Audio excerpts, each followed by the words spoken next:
Thank you so much each and every one. দিশুকে সত্যি মন থেকে বোন বলেছি, মেনেছি এবং বোনের জন্য প্রচুর প্রচুর প্রচুর শুনেওছি। তাতে কিছু আসা যায় না, বোনের জন্য দিদিদেরও শুনতে হয়, আমার বোনও অনেক শুনেছে। তো ধৈর্যের ফল অবশ্যই মিষ্টি হয়। আর আজকে জামাই ষষ্ঠী, যদি আজকে রাতে ভিডিওটা পেয়ে যাও ভালো, নইলে কালকে হয়ে যাবে। তো যাই হোক, জামাই ষষ্ঠীর দিনই ভিডিওটা করছি রাত্রেবেলায় আমি এখন। তো যার জন্য নাকি সংসার ভেঙে যাচ্ছিল, যার জন্য নাকি এত কিছু হচ্ছিল, আজকে কিন্তু আমার বোন ভাই জামাই ষষ্ঠীতে মজাও করেছে, ঘুরেওছে। জামাই ষষ্ঠী লিটারেলি যেরকম পালন করা উচিত সেভাবে সে পালনও করেছে।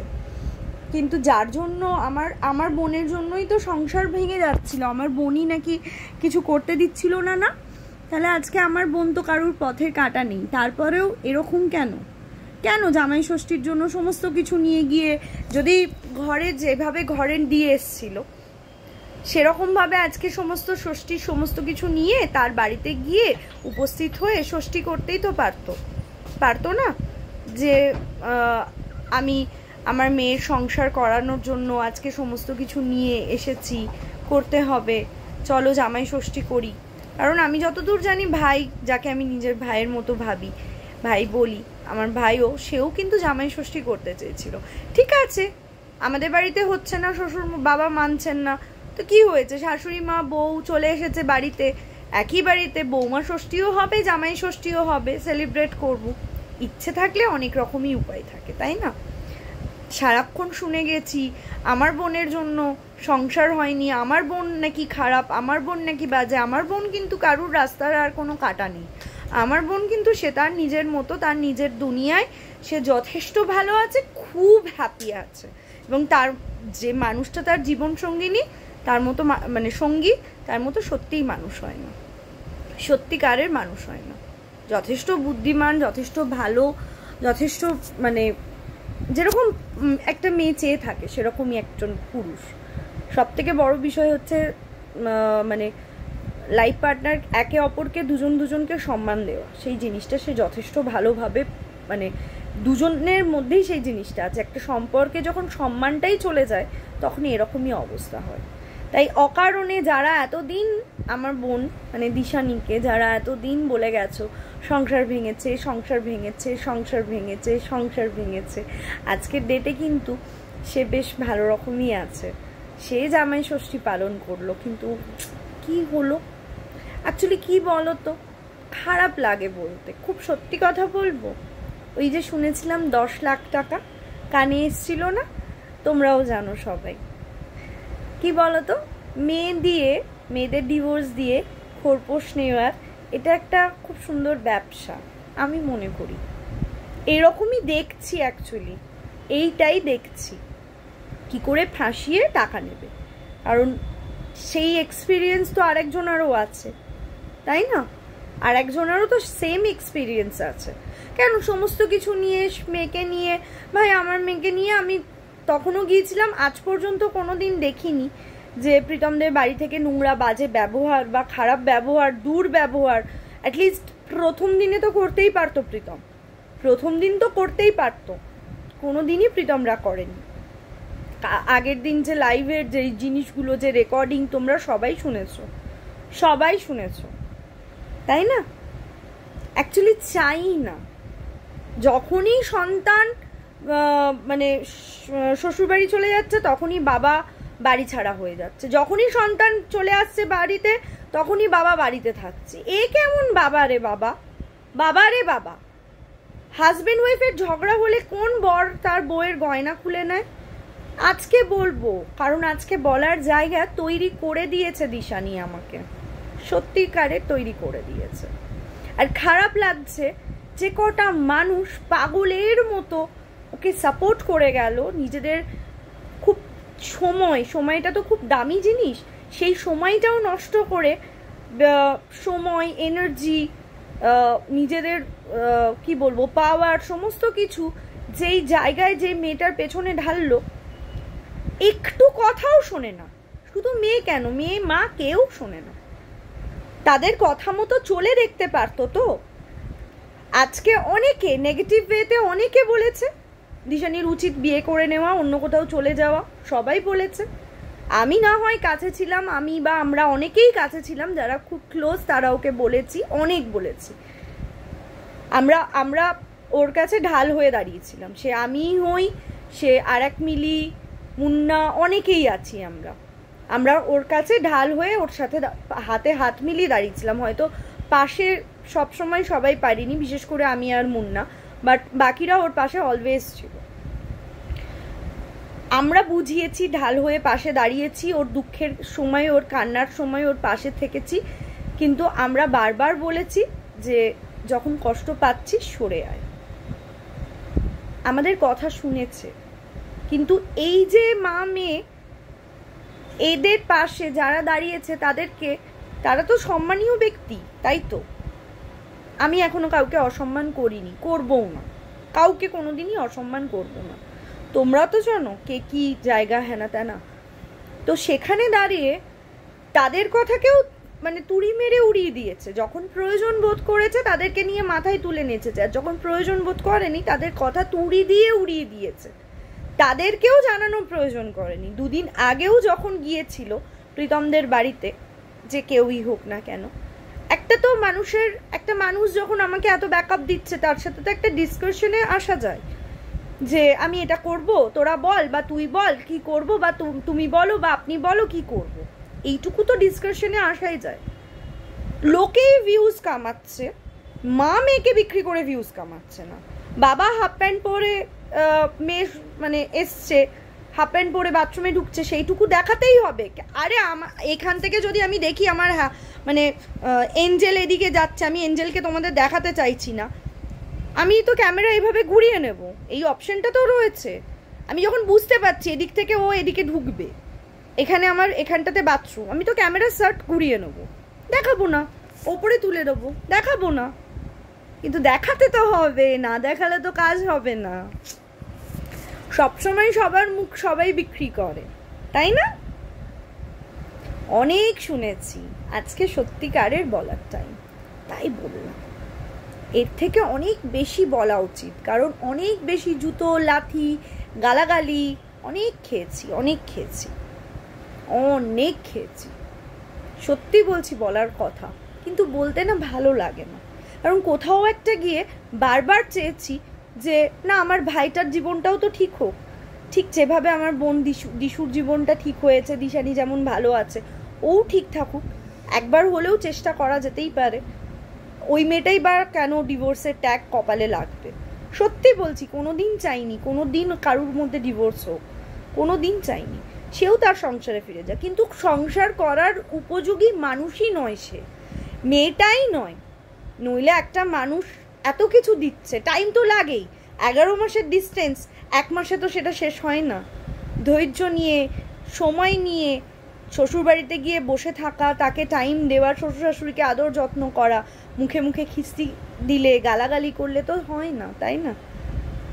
শ্বশুরবাড়িতে থাকবো কিন্তু শ্বশুর শাশুড়িকে গালমন্দ দেবো, সেটা তো আর হয় না। কেন করবো গালমন্দ? কেন পুরনো কাসুন্দি টানবো? ঠিক সময় দিলে সেও সমস্ত কিছু আস্তে আস্তে করবে। একটা মানুষের মন থেকে সমস্ত কিছু থেকে দূর মানে সবাইকে বার করতেও টাইম লাগে। প্রীতম নিশ্চয়ই এমন করে কাউকে ভালোবাসে, এটা তো কারোর পক্ষে পসিবল নয় যে আমি অন্য কাউকে ভালোবাসি কিন্তু বড় করে গ্র্যান্ডভাবে সেলিব্রেট করছি আর একজনের বার্থডে, এটা তো হয় না। কেন করেছিল? কিছু তো জায়গা আছে প্রীতমের মনে। আজও প্রীতম, আমি লাস্ট যেটা লাইভেও দেখেছি, প্রীতম চেয়েছে সংসার করতে, বিয়ে করতে, কিন্তু সে বলে যাচ্ছে তুমি ভালো হচ্ছ, লোকের সামনে ভালো হওয়া। আরে এখন আর তোদের লোকের সামনে ভালো হওয়া, প্রীতমও যত খারাপ, তোরাও সবাই খারাপ, কেউ ভালো নেই। কারোর সামনে কেউ ভালো সাজতে আর পারবে না। প্রীতমের যেটুকুনিও যদি কুচো কাঁচাও সম্মান থেকে থাকে, ধুলোয় মিশিয়ে দিতে তোরা 100% সাকসেস হয়ে গেছিস, ফুল সাকসেস হয়ে গেছিস। কিচ্ছু নেই প্রীতমের। প্রীতম এইটুকুনিও মান সম্মান বলে কিছু নেই। তাই ভালো সাজার প্রীতমের কোনো অপশনই নেই, অপশন পুরো শেষ। যেটা প্রীতম সেটাই প্রীতম সবার সামনে তুলে ধরতে পারবে। চেষ্টা করেছিল, বারবার ফোন করেছে, জিজ্ঞেস করেছে, কিন্তু সেই তোর মাথায় একটাই জিনিস ঘোরে, তুমি ভালো হয়ে যাচ্ছ আমি খারাপ হয়ে যাচ্ছি, ও ভালো হয়ে যাচ্ছে আমি খারাপ হয়ে যাচ্ছি। আরে কে ভালো কে খারাপ না দেখে নিজেকে নিজে ভালো করতে হবে। আমার সংসার আমি করব, আমি থাকবো, আমি ভালোবেসে আগলাবো। এই আমি ব্যাপারটা আমার এই বাড়িতে আমি কাউকে আসতেও দেবো না, কাউকে ঢুকতেও দেবো না। আমার বরকে যে ভালোবাসবে আমি তাকে দেখবো, তাকে রাখবো, সে আসবে, সে খাবে, সে করবে। আমার বর আমার শ্বশুরবাড়ির এগেনস্টে যে বলবে তাকে আমি দেখে নেবো।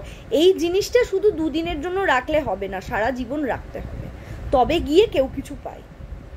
শাশুড়ি খেতে দেবে দেবে না দেখবো না, আমি আমার সংসার, বর ইনকাম করে, আমি নিজে ইনকাম করি, দরকার হলে বিরিয়ানি আনবো, এনে খাবো, জোম্যাটো করবো, খাবার আনাবো, শ্বশুরবাড়িতে বসে পায়ে পা তুলে খাবো। হাফ ডিম দিলে কি হয়েছে, কারণ মাসিদের লাইফ দেখে শুনেছি হাফ ডিম নাকি দেয়, দিদা শাশুড়ি বলেছে, সেই জন্য বললাম কথাটা।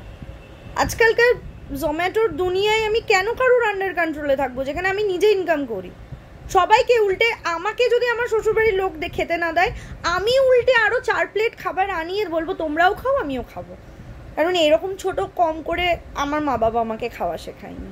সবাই মিলে ভালো করে খাবো, মিষ্টি মুখে জুতো দেওয়া করা যেতেই পারে, তাই না? শাশুড়ি খারাপ মেনে নিচ্ছি, শাশুড়িকে তো সেই জায়গাটা যদি করে চোখে আঙুল দিয়ে দেখিয়ে দিই ঘুরিয়ে, তাহলে শাশুড়িও কিছু করতে পারবে না। ইনভলভ হতে হবে, সংসারে ঢুকতে হবে। সবাই আইডিয়া দিয়ে কারুর কিছু করতে পারবে না। নিজের ভেতর থেকে যদি ইচ্ছাটা আসে না, নিজের ভেতর থেকে আইডিয়া বেরোয়।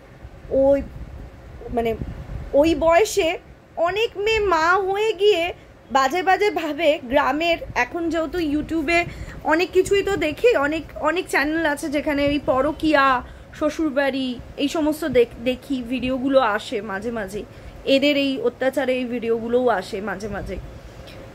বেশ কিছু টিম আছে গ্রিন শাড়ি টাড়ি পরে বেরোয়, বুঝতেই পারছো, আমি কারুর নাম করতে চাই না।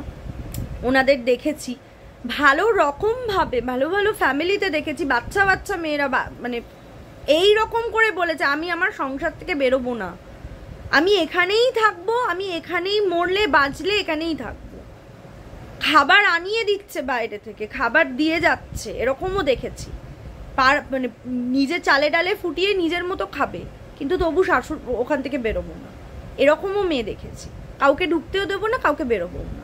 এখানে শ্বশুর বর যে নিজে সাপোর্ট করছে, আরে খারাপ ভালো থাকবেই সংসারে। একসাথে বাসন থাকলে কি ঘষা মাজা হয় না, আওয়াজ হয় না? একটা বাসন টানতে গিয়ে 10টা বাসন পড়ে না, তাতে আওয়াজ হয় না? অ্যাডজাস্ট করতে হবে, নিজের বুদ্ধি দিয়ে চলতে হবে। সবসময় মা এই দি ওই দি সেই দি, এই পিসি এই মাসি সেই বাবা চলে যাব, পুলিশকে ফোন কর, অলওয়েজ এগুলো করলে চলবে না। নিজের সংসারের প্রতি ভালোবাসতে হবে। এটা আমার বাড়ি, এই বাড়ি থেকে, এই বাড়িটা আমার, এই ঘরটা আমার, এই জিনিসগুলো আমার।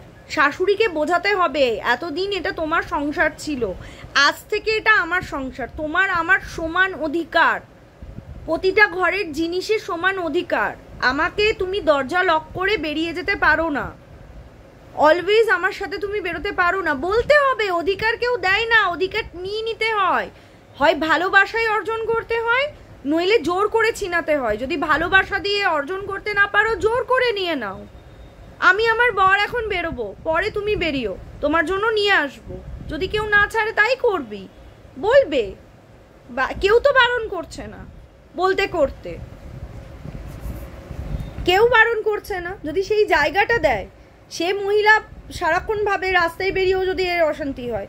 একবার শুনেছিলাম, একবার সে বলেছিলেন আমায় যে টেনশন হয় যদি ওদের মধ্যে অশান্তি হয়, আবার কেউ কিছু করে। তো যাই হোক, সেটা তাদের ফ্যামিলির ম্যাটার, ভেতরের ম্যাটার তো অত আমি বলতেও পারবো না, জানলেও বলার ইচ্ছাও নেই আগে যেগুলো জানতাম, কারণ এটা একদম ডিফারেন্ট একটা ইস্যু। বাট স্টিল এতগুলো কথা একটা কারণেই বললাম, ইচ্ছে থাকতে হয়। দিশানির ইচ্ছে ছিল, দিশানি যখন বুঝতে পেরেছে, বারবার বলে বলে বলে বলে, সেটা পজিটিভ নেগেটিভ যেভাবেই হোক না কেন, ওয়েতে বুঝিয়ে বলে, ওর নিজের যখন চোখ খুলেছে যে না এটা হওয়ার নয়, ভুল জিনিস, থাকুক ওরা ওদের মতো ভালো থাকুক। আজকে তো দিশানি কারুর পথের কাটা নয়, তাই তো? তাহলে আজকে কেন এই সিচুয়েশন? আজকে তো কারুর খুব খুশি থাকার কথা, রাদার সেই বাড়িতেই থাকতো, তাতেও দেখে নিত, ওই বাড়ি থেকে বেরোনোরও দরকার ছিল না। সহ্য ক্ষমতা বলে একটা বস্তু আছে, কালকেও বলেছিলাম, ধৈর্যর ফল মিষ্টি হয়। ধৈর্য নেই, সহ্য নেই, কিচ্ছু নেই, এক্ষুনি চাই তো এক্ষুনি চাই। মা আমি এক্ষুনি খেলনা বাসন নিয়ে খেলবো, আমার আর ভালো লাগছে না মা, তুমি গুছিয়ে রেখে দাও। এটা চলে না। বড় হয়েছো, খেলনা বাটি নিয়ে খেলা নয়, এটা একটা সংসার। সংসার এটারও একটা বড় মানে আছে, যে সংসার ভেঙে দিচ্ছে বলে না, এই সংসারেরও অনেক মিনিং আছে, যারা অ্যাকচুয়ালি করে তারা জানে, তাই তো। যাই হোক, চলো সবাই ভালো থেকো। আর ভিডিওটা বাড়ালাম না, আই হোপ কি আমি আজ রাতেই এটা পোস্ট করে দেবো। আর কালকের ভিডিও আমি এন্ডটা ঠিক করে করিনি, বিকজ আমি জানি অনেকেই এন্ড পর্যন্ত দেখে না, দ্যাটস ওয়াই করিনি। আজকে শেষ করলাম। লাভ ইউ অল, সবাই এনজয় করো, ভালো থেকো, সুস্থ থেকো, বি পজিটিভ। Are always